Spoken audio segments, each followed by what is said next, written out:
Et puis je pense qu'il ouvre une dimension très importante qui jusqu'à présent, je crois, n'avait pas été ouverte dans ces journées. C'est la dimension de la chanson en particulier. Et ça me fait penser quand même que du coup, il y a une différence assez forte avec Alger, puisque tout à l'heure, Malika se posait la question de savoir est-ce que les révolutionnaires étaient un tout petit peu déconnectés, entre guillemets, ou est-ce qu'il y avait un lien fort avec la ville. Dans le cas de Brazzaville, j'ai l'impression que le fait qu'il y ait eu en particulier ces chansons, mais sans doute aussi d'autres formes d'expression, peut-être la peinture, peut-être les poèmes, etc., qu'il y a eu, semble-t-il, un lien assez fort avec le peuple. Donc ça, je voulais juste signaler ce point, excusez-moi, avant d'ouvrir le débat, sachant que nous avons environ 20 minutes pour ce débat. En 68, il y a la chute d'un régime au Congo-Brazza. Alger, c'est en 69. Et j'ai l'impression qu'il n'y a pas beaucoup de gens du Congo-Brazza à Alger, ou je me trompe. Je ne sais pas trop. Et si c'est le cas, comment ça se fait? Est-ce qu'il y a eu concurrence entre ces deux capitales? Est-ce que les enjeux, du coup, étaient différents? Voilà, comment ça se joue? Parce qu'il y a beaucoup de mouvements de libération quand même à Alger. Mais tous les autres que vous évoquez n'ont pas l'air d'être présents à Alger. Pourquoi? Enfin, je sais pas. Est-ce qu'il y a peut-être des réponses? Je sais pas. Est-ce que c'est parce qu'il y a eu changement de régime? Je sais pas trop. Je sais pas, voilà, c'est des petites questions que je me pose, parce qu'a priori, c'est des capitales qui auraient dû se rapprocher. Moi, c'était pour peut-être aussi plus une remarque, mais ce que j'ai trouvé très intéressant, c'est à la fois la dimension musicale, mais aussi ce que vous avez dit sur le quartier Angola Libre qui existe encore. Et je voulais savoir si on pouvait peut-être donner aussi... donner plus d'exemples pour voir dans quelle mesure cette histoire a encore des résonances actuelles. Alors il y avait aussi dans les noms, les surnoms des personnes, donc là aussi on retrouve question de génération, et on avait presque l'impression effectivement dans ce cas-là d'avoir une mémoire encore qui avait été vraiment transmise, même de manière plus ou moins volontaire, mais par le biais justement de ces différents supports culturels dans l'espace et la géographie de la ville. Et est-ce qu'à Alger, il reste quand même peut-être des traces dont on n'a pas parlé de ces présences-là, des noms de rues, des noms de lieux ou des surnoms utilisés par les Algérois par rapport à ce qui a été dit pour Brazza? Oui, moi j'avais deux questions. L'une, c'est par rapport à ce que tu disais, Rémi, en dernier ressort. En fait, le fait de représenter l'État congolais comme accueillant ces mouvements révolutionnaires, en fait, comment il l'articule? Parce qu'il y a beaucoup de films de propagande, parce qu'après on voit aussi une Ngouabi faire des discours fleuves. Je sais qu'en 71, moi je travaille sur les Panthères Noires au Congo et à Brazzaville en 71. À un moment donné, il y a un discours qui est reproduit dans un film qui a été fait par Cleaver lors de leur séjour à Brazza. Et on voit en fait Ngouabi qui évoque très brièvement dans ce discours qui est assez long, en fait, la présence de ces révolutionnaires. Et en fait, il établit une certaine généalogie en disant, voilà, on les a accueillis dans notre histoire. Et donc, c'est l'une des preuves que le Congo est un fer de lance de...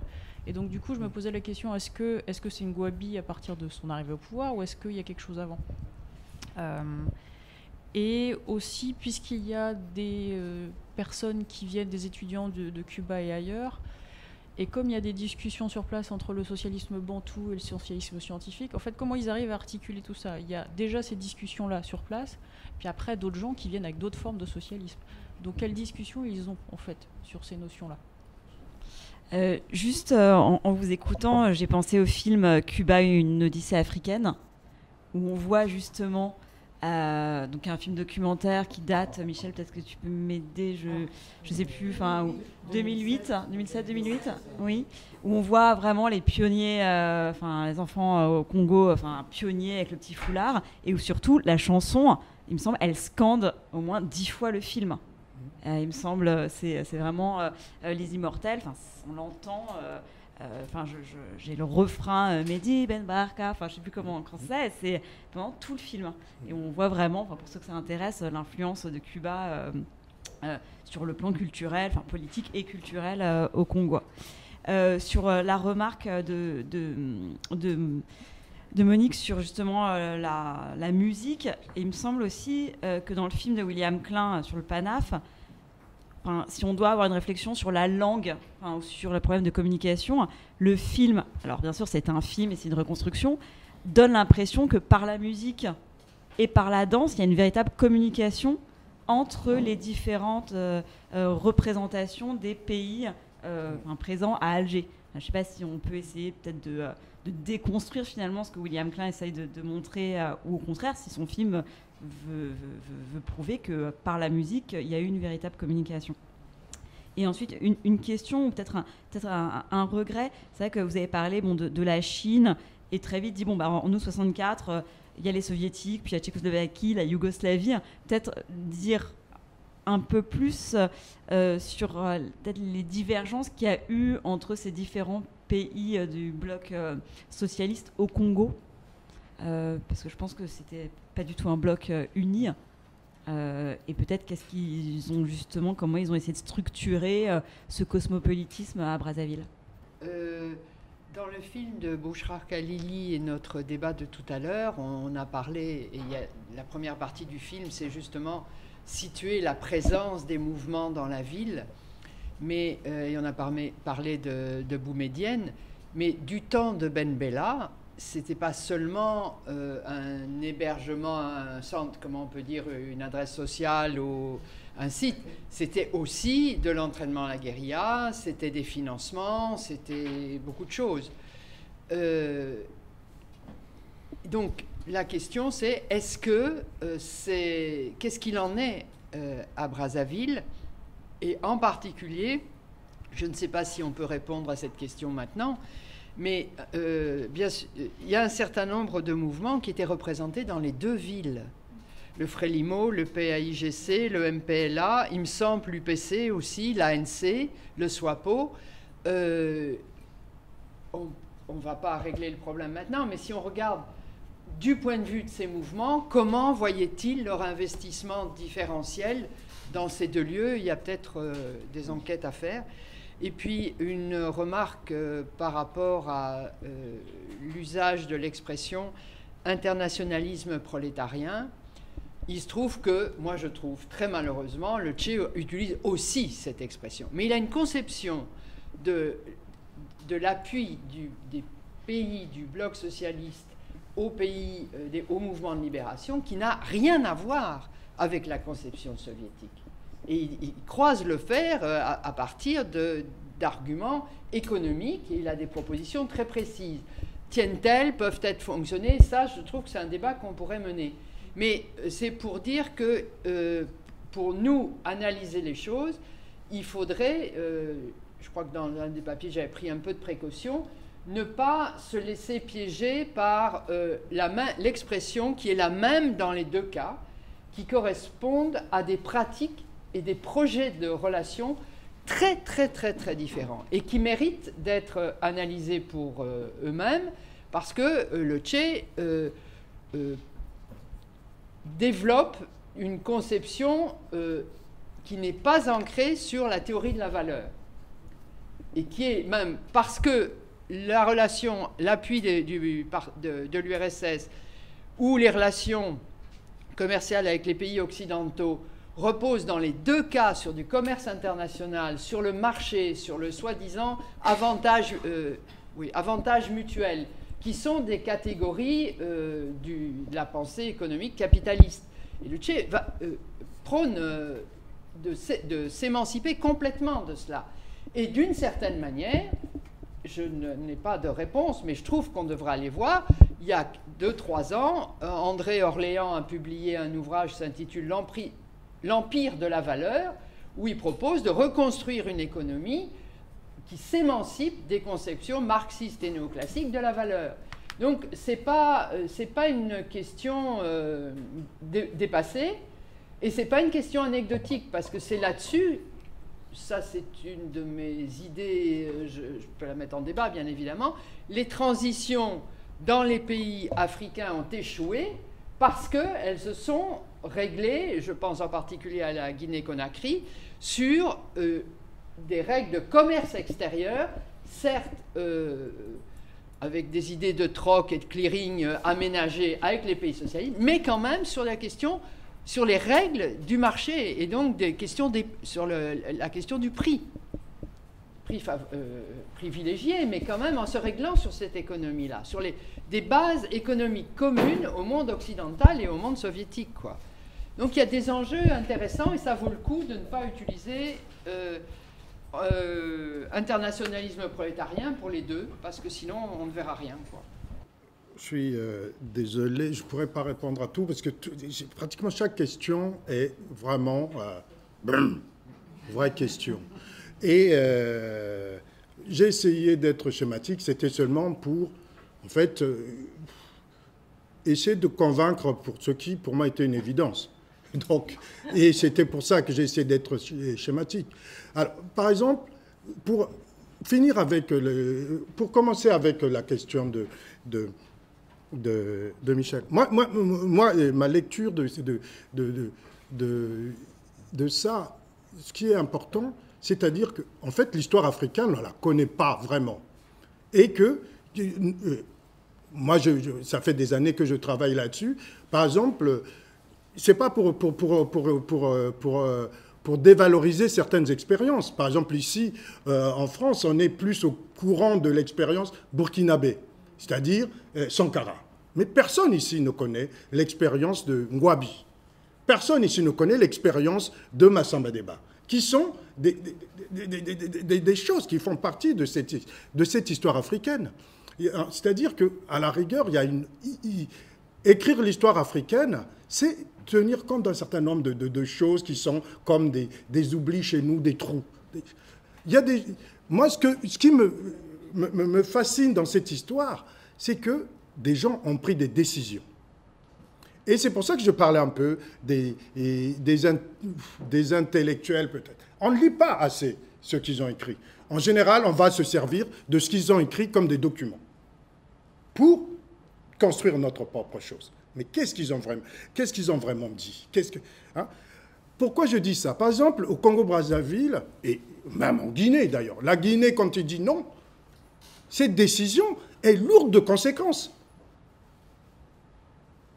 La France se tire du jour au lendemain. Il n'y reste rien. Quand le Congo-Brazzaville prend la décision de couper les relations avec la France se tire. Le Congo négocie.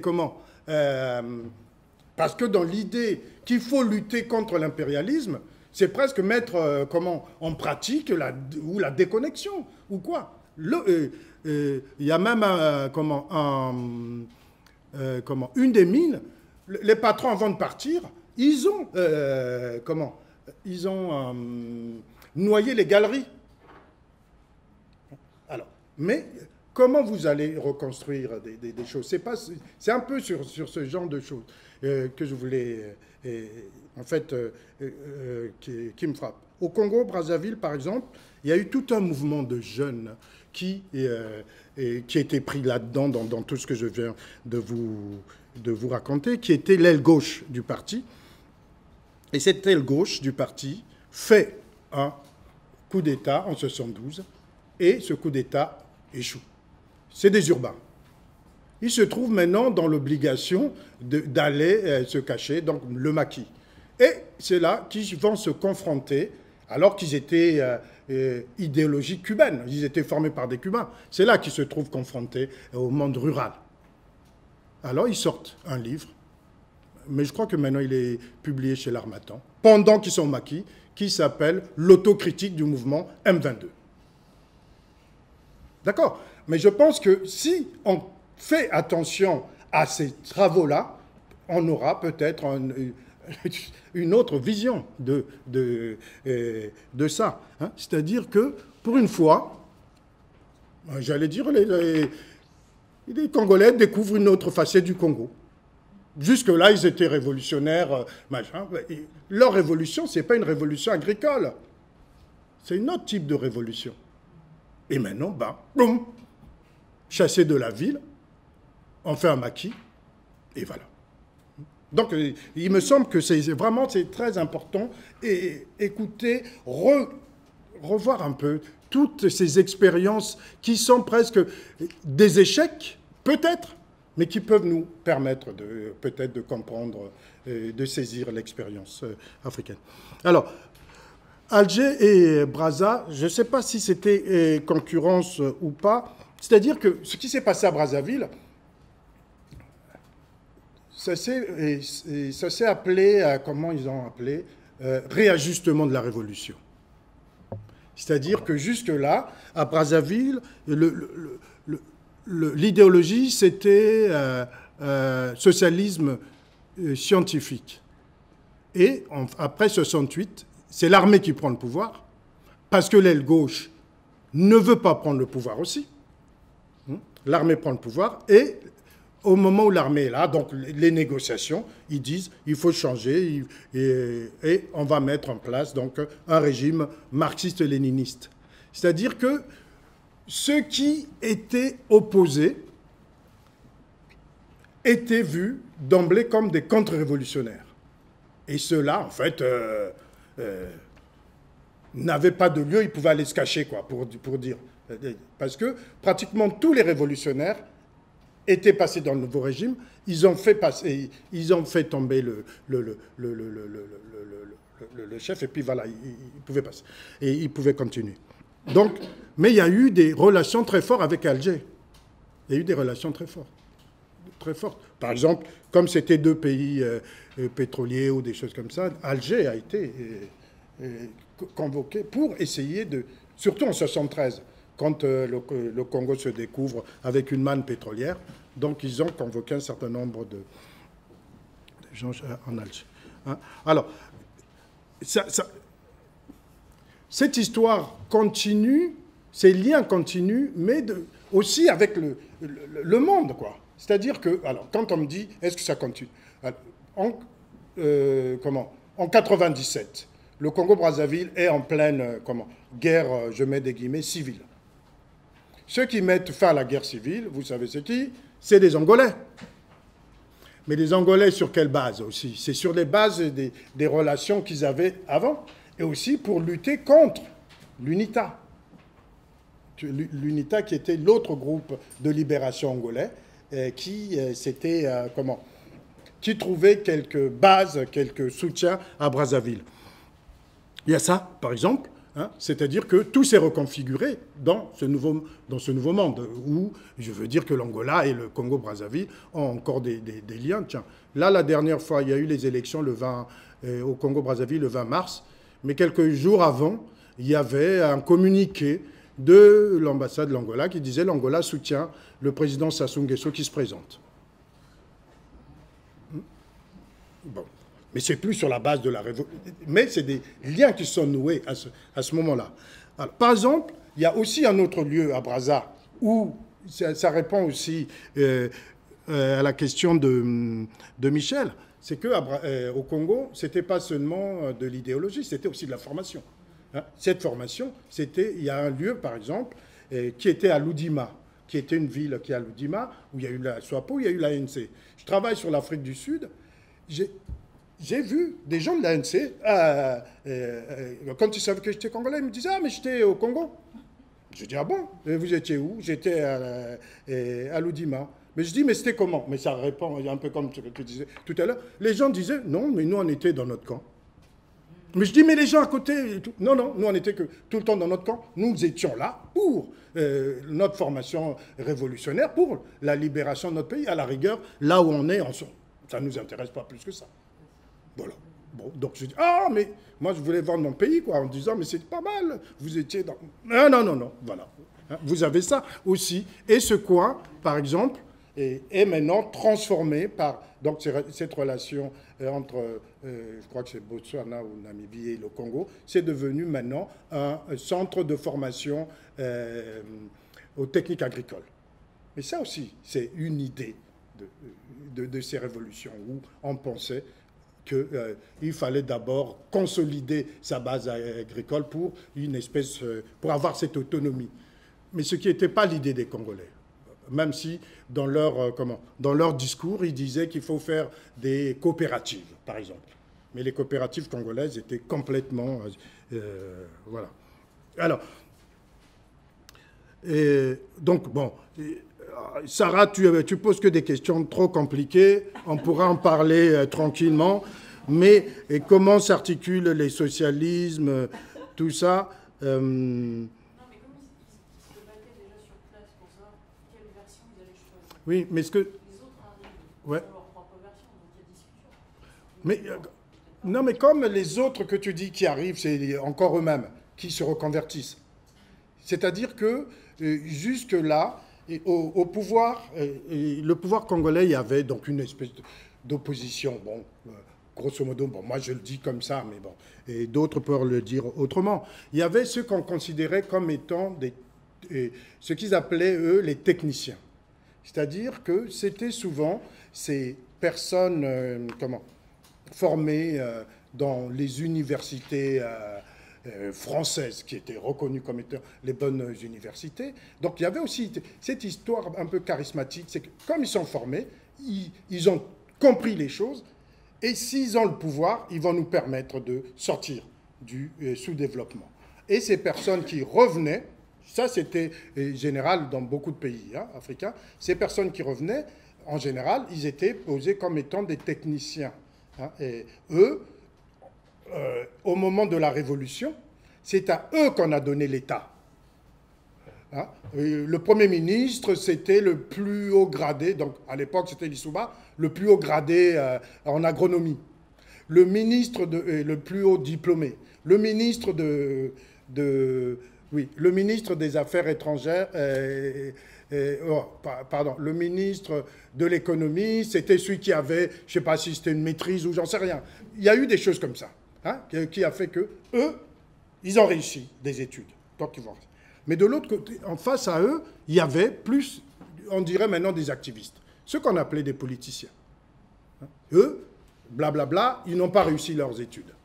Mais c'est eux qui contrôlaient la machine. D'accord ? Mais quand il y a eu socialisme scientifique, ça assurait seulement la victoire des techniciens sur les autres.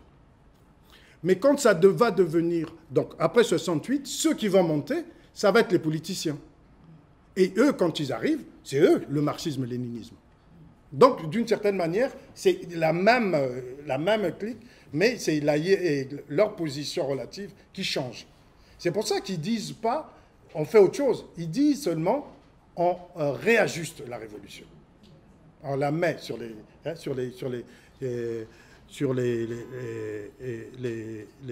la bonne voie. Et Ngouabi, voilà. Mais ce que tu as dit qui est intéressant aussi, et qui montre qu'effectivement que Brazza était quand même aussi virer maintenant le point d'interrogation. Quand tu parles des Black Panthers, par exemple, et peut-être, alors malheureusement, on n'a pas vu ce film, ce fameux Voodoo. Il fallait peut-être voir. Ah, ça s'appelle Congo. Ah bon. Bon, mais parce que alors, c'est vrai que quand il parle, si c'est l'époque du République populaire, c'est vraiment après 68. Mais de 63 jusque-là, jusqu'au moment où Ngouabi arrive, nous sommes encore République du Congo. Et République populaire, quand il arrive, on change tout. On change même l'hymne national qui était l'hymne qui s'appelait la Congolaise, héritage de l'époque coloniale. Et alors, on va changer l'hymne, mais avant de composer ou consacrer le nouvel hymne, entre-temps, on avait l'international. Donc nous, on levait le drapeau en chantant l'international. Mais après, ils ont mis maintenant les Trois Glorieuses. Et puis, alors aussi, pour finir, cette histoire Chine, URSS ou les autres formes de bien entendu qu'au Congo, c'est vécu, mais ces différences-là sont vécues. Par exemple, il y a même des groupes albanais. Il y a plein, il y a toutes ces choses qui sont là. Mais il y a une chose quand même, c'est que l'URSS était plus important, puisque ce que les Russes vont faire avec plus que les Chinois, c'est-à-dire qu'à un moment, quand en 1966, le Congo nationalise tout, même les écoles, ben à ce moment-là, tout le monde et comment les enseignants français partent, tout le monde part. Il faut assurer quand même la formation des enfants, des lycéens. Et souvent, à ce moment-là, les Russes venaient, ils faisaient tout ce qui était sciences dures. Là, du point de vue du langage, c'est peut-être intéressant, parce qu'ils n'ont pas besoin de parler. Hein, c'est les formules qui vont parler pour eux, parce que ça, c'est le langage scientifique. Hein. Mais puisque nous sommes dans le socialisme scientifique, donc on va former ça. Mais ce qu'il y a aussi, et souvent, ça je le dis toujours quand on parlait beaucoup dans le cadre de l'autre programme qui était Elitam, là je finis, et c'était l'idée aussi que l'URSS, bizarrement, va apparaître comme la face dévalorisée du colonisateur. C'est-à-dire que l'URSS va apparaître comme la mauvaise France. L'URSS va apparaître comme le lieu de formation, dévalorisé, quoi. Mais où c'est entre... Quand vous revenez de l'URSS, vous n'avez, même si vous avez les grands diplômes, vous n'êtes pas tout de suite pris pour un technicien. Vous serez toujours un politicien. La question qui m'a été posée de savoir s'il reste des traces de tout ça à Alger sous la forme de noms, notamment, je n'en connais pas, mais ça ne veut pas dire qu'il n'existe pas. Mais il reste des gens, en réalité. Il reste des Cubains, il reste des Russes, il reste des Allemands de l'Est. Beaucoup sont partis dans les années 90. Les autres ont été évidemment invisibilisés pour ne pas mourir. Mais il y a des gens qui demeurent. Et la question de la musique, c'est une question qui reste complètement à explorer. Dire simplement que quand on est de gauche en Algérie, qu'est-ce qu'on a dans sa besace musicale? On a du jazz, on a l'égyptien Cheikh el-Imam. Tout le monde connaît, écoute, etc. Et aussi dire, c'est vraiment très anecdotique, mais pourquoi pas, qu'il y a des formes musicales qu'il faudrait vraiment étudier.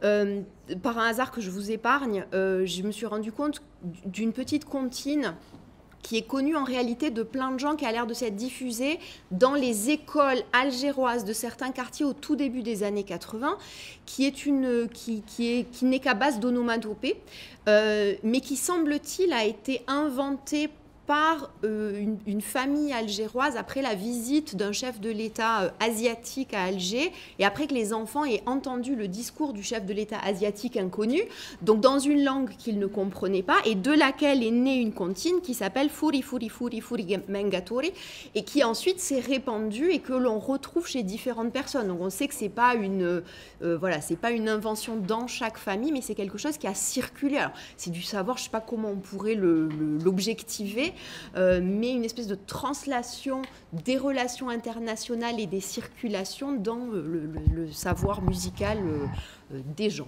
Voilà.